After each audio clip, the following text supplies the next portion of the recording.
We are back. Thank you so much for continuing with me, for hanging in there. I know it's hard.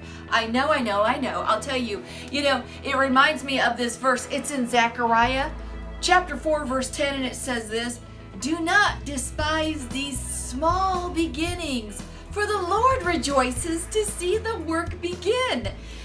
And sometimes when we are starting on a diet, we just get so disappointed, so discouraged, so just wanting to throw the towel in because you're seeing maybe a quarter of a pound or a half a pound come off. And you're just, you have been depriving yourself of all these wonderful little treats. And especially if you have kids, you know that you probably have all sorts of sweets or snacks in there. And you're having to pass by those sweets. And you're having to get out there and just work your butt off for what? Half an ounce? Half a pound? Oh my goodness, it's discouraging, isn't it? Well, let me tell you what. You gotta hang in there. I remember I had a friend back when we were at school, and this person was on Weight Watchers, okay? And do you know what they told them at Weight Watchers? They said, the first 2 weeks, do not start an exercise program. You're like, what? Did I hear you right? Yes, you heard me right, because I had her explain it to me, okay?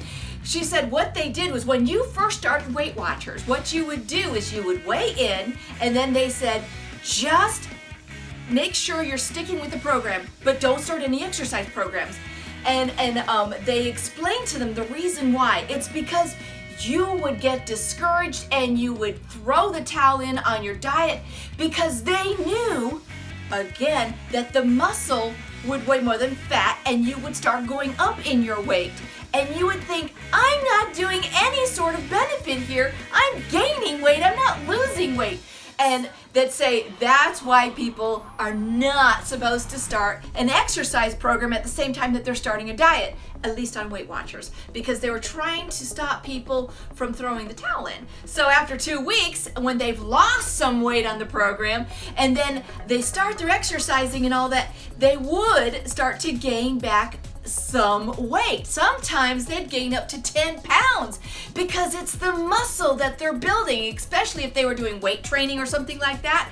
But then after the next week or so, the weight would start coming back off again. It's just how fast and how much you're doing, how fast that metabolism's going and all that, and it starts burning that fat and it starts flying off, and you're just like, wow, look at this, there's a pound, there's 2 pounds, there's 5 pounds gone in a whole week. So see, we can't despise those small beginnings, and we have to realize that some of the things that we're doing in our daily life, that it actually counts towards activity, and we're just dismissing it as being nothing. Like, I'll tell you what, if you have small children, like little children that you carry around, do you know how much weight you're carrying around? Sometimes you're carrying 20 and 30 pounds. It's like that weight that I showed you one time. Pick up one of those things. Oh my goodness, that's a strong mom. She's building her arm muscles right there. If you do ironing, that's some strong arm muscles too. If you're doing the floor, mopping it or anything like that, or vacuuming it, you gotta realize all these things are incorporating muscles and they're burning fat. So don't despise these small little things that you're doing or these small beginnings, because small little things can add up to big things too. Big weight loss and big movements forward in your diet and your exercise fitness journey. Remember, Philippians 4:13. I can do all things through Him, which is Christ, who strengthens me. We just need to ask for His help. Lord, please help me and give me that strength and that ability to be able to do this and to pursue and move forward and be victorious. Thanks a lot, guys, for joining me again, and we will see you tomorrow.